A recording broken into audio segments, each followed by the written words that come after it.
T20 world cup ನಲ್ಲಿ team ಇಂಡಿಯಾದ league ಹಂತದ ಪಂದ್ಯಗಳು ಮುಗಿದಿವೆ.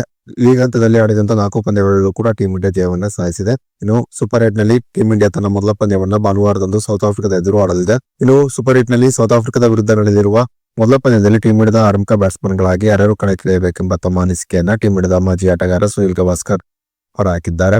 ಹಾಗಾದರೆ ಸುನಿಲ್ ಗವಾಸ್ಕರ್ ಪ್ರಕಾರ ಸೌತ್ ಆಫ್ರಿಕಾ ವಿರುದ್ಧ ನಡೆದಿರುವ ಸೂಪರ್ 8 ನ ಮೊದಲ ಪಂದ್ಯದಲ್ಲಿ ಟೀಮ್ ಇಂಡಿಯಾದ ಓಪನರ್ಸ್ ಗಳಾಗಿ ಯಾರ್ಯಾರು ಕಣಕ್ಕಿಳಿಯಬೇಕು ಎಂಬುದರ ಡೀಟೇಲ್ಸ್ ಅನ್ನ ಈ ವಿಡಿಯೋದಲ್ಲಿ ನಾವು ನಿಮ್ಮ ಜೊತೆ ಶೇರ್ ಮಾಡಲಿದ್ದೇವೆ. ಈ ಸುದ್ದಿಯ ಡೀಟೇಲ್ಸ್ ಅನ್ನ ಕೊಡುವುದಕ್ಕಿಂತ ಮುಂಚೆ ನೀವು ಟೀಮ್ ಇಂಡಿಯಾದ ಅಭಿಮಾನಿಗಳಾಗಿದ್ದಲ್ಲಿ ಈ ವಿಡಿಯೋಕ್ಕೊಂದು ಲೈಕ್ ಮಾಡಿ. ಹಾಗೆ ಭಾನುವಾರದಂದು ಸೌತ್ ಆಫ್ರಿಕಾದ ಎದುರು ನಡೆಯಲಿರುವ ಪಂದ್ಯದಲ್ಲಿ ಟೀಮ್ ಇಂಡಿಯಾದ ಆರಂಭಿಕ ಬ್ಯಾಟ್ಸ್ಮನ್ ಗಳಾಗಿ ಯಾರ್ಯಾರು ಕಣಕ್ಕಿಳಿಯಬೇಕೆಂಬ ನಿಮ್ಮ ಅನಿಸಿಕೆಯನ್ನ ತಪ್ಪದೆ ಕಮೆಂಟ್ ಬಾಕ್ಸ್ ಅಲ್ಲಿ ತಿಳಿಸಿ. ಕೂಡ ಟಿ20 ವರ್ಲ್ಡ್ ಕಪ್ ನ ಲೀಗ್ ಹಂತದ 4 ಪಂದ್ಯಗಳನ್ನ ಕೂಡ ಟೀಮ್ ಇಂಡಿಯಾ ಜಯಿಸಿದೆ. ಇನ್ನು ಭಾನುವಾರ ಸೌತ್ ಆಫ್ರಿಕಾದ ಎದುರು ಅಹಮದಾಬಾದ್ ನಲ್ಲಿ ಭಾರತ ಸೂಪರ್ 8 ನಲ್ಲಿ ತನ್ನ ಮೊದಲ ಪಂದ್ಯವನ್ನ ಆಡಲಿದೆ. ಇನ್ನು ಸೌತ್ ಆಫ್ರಿಕಾದ ಎದುರು ನಡೆಯಲಿರುವ ಈ ಪಂದ್ಯದಲ್ಲಿ ಟೀಮ್ ಇಂಡಿಯಾದ ಓಪನರ್ಸ್ ಗಳಾಗಿ ಯಾರ್ಯಾರು ಕಣಕ್ಕಿಳಿಯುತ್ತಾರೆಂಬ ಕುತೂಹಲ ಇದೀಗ ಟೀಮ್ ಇಂಡಿಯಾದ ಅಭಿಮಾನಿಗಳಲ್ಲಿ ಮೂಡಿದೆ ಅಂತಾನೆ ಹೇಳಬಹುದಾಗಿದೆ. ಯಾಕಂದ್ರೆ ಟಿ20 ವರ್ಲ್ಡ್ ಕಪ್ ನ 4 ಮ್ಯಾಚ್ಗಳಲ್ಲಿ 3ರಲ್ಲಿ ಅಭಿಷೇಕ್ ಶರ್ಮಾ ಟೀಮ್ ಇಂಡಿಯಾದ ಓಪನರ್ ಆಗಿ ಕಣಕ್ಕಿಳಿದು 3 ಪಂದ್ಯಗಳಲ್ಲೂ ಕೂಡ ಅಭಿಷೇಕ್ ಶರ್ಮಾ ಡಕ್ಔಟ್ ಆಗಿದ್ದಾರೆ. Abhishek Sharma T20 world cup ನಲ್ಲಿ ಈ ರೀತಿಯಾದಂತಹ ಕಳಪೆ ಪ್ರದರ್ಶನವನ್ನು ತೋರಬಹುದೆಂಬ ನಿರೀಕ್ಷೆಯಲ್ಲಿ ಟೀಮ್ ಇಂಡಿಯಾದ ಅಭಿಮಾನಿಗಳಂತೂ ಇರಲಿಲ್ಲ.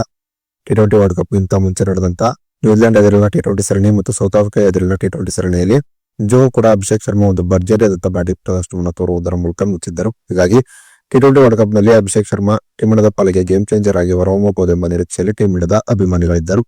ಆದರೆ ಅಭಿಷೇಕ್ ಶರ್ಮಾ ಈ ಬಾರಿಯ ಟಿ20 ವರ್ಲ್ಡ್ ಕಪ್ ನಲ್ಲಿ ಇದುವರೆಗೆ ತಮ್ಮ ಖಾತೆಯನ್ನೇ ತೆರೆದಿಲ್ಲ. ಇದು ಟೀಮ್ ಇಂಡಿಯಾದ ಅಭಿಮಾನಿಗಳ ಅಚ್ಚರಿಗೆ ಕಾರಣವಾಗಿದೆ ಅಂತಾನೆ ಹೇಳಬಹುದಾಗಿದೆ. ಇನ್ನು ಸೌತ್ ಆಫ್ರಿಕಾದ ಎದುರು ಭಾನುವಾರ ನಡೆದಿರುವ ಪಂದ್ಯದಲ್ಲಿ ಟೀಮ್ ಇಂಡಿಯಾದ ಆರಂಭಿಕ ಬ್ಯಾಟ್ಸ್ಮನ್ ಗಳಾಗಿ ಯಾರ್ಯಾರು ಕಣಕ್ಕಿಳಿಯಬೇಕೆಂಬ ತಮ್ಮ ಅನಿಸಿಕೆಯನ್ನ ಸುನಿಲ್ ಗವಾಸ್ಕರ್ ಹೊರಹಾಕಿದ್ದಾರೆ. ಸುನಿಲ್ ಗವಾಸ್ಕರ್ ಪ್ರಕಾರ ಸೌತ್ ಆಫ್ರಿಕಾ ಎದುರು ನಡೆದಿರುವ ಸೂಪರ್ 8 ನ ಮೊದಲ ಪಂದ್ಯದಲ್ಲಿ ಟೀಮ್ ಇಂಡಿಯಾದ ಓಪನರ್ಸ್ ಗಳಾಗಿ ಅಭಿಷೇಕ್ ಶರ್ಮಾ ಮತ್ತು ಇಶಾನ್ ಕಿಶನ್ ಕಣಕ್ಕಿಳಿಯಬೇಕು.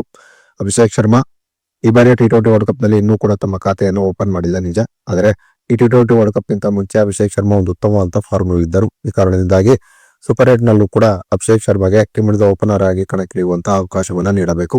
ಒಂದು ವೇಳೆ ಸೂಪರ್ 8 ನಲ್ಲೂ ಕೂಡ ಅಭಿಷೇಕ್ ಶರ್ಮಾ ತಮ್ಮ ಫಾರ್ಮ್ ಅನ್ನು ಕಂಡುಕೊಳ್ಳಲು ವಿಫಲರಾದರೆ ಆಗ ಸೆಮಿಫೈನಲ್ ಅಲ್ಲಿ ಅನಿವಾರ್ಯ ಕಾರಣಗಳಿಂದಾಗಿ ಅಭಿಷೇಕ್ ಶರ್ಮಾ ಬದಲಾಗಿ ಸಂಜು ಸ್ಯಾಮ್ಸನ್ ಮತ್ತು ಇಶಾನ್ ಕಿಶನ್ ಟೀಮ್ ಇಂಡಿಯಾದ ಆರಂಭಿಕ ಆಟಗಾರರಾಗಿ ಕಣಕ್ಕಿಳಿಯಬೇಕೆಂಬ ತಮ್ಮ ಅನಿಸಿಕೆಯನ್ನ ಸುನಿಲ್ ಗವಾಸ್ಕರ್ ಹೊರಹಾಕಿದ್ದಾರೆ.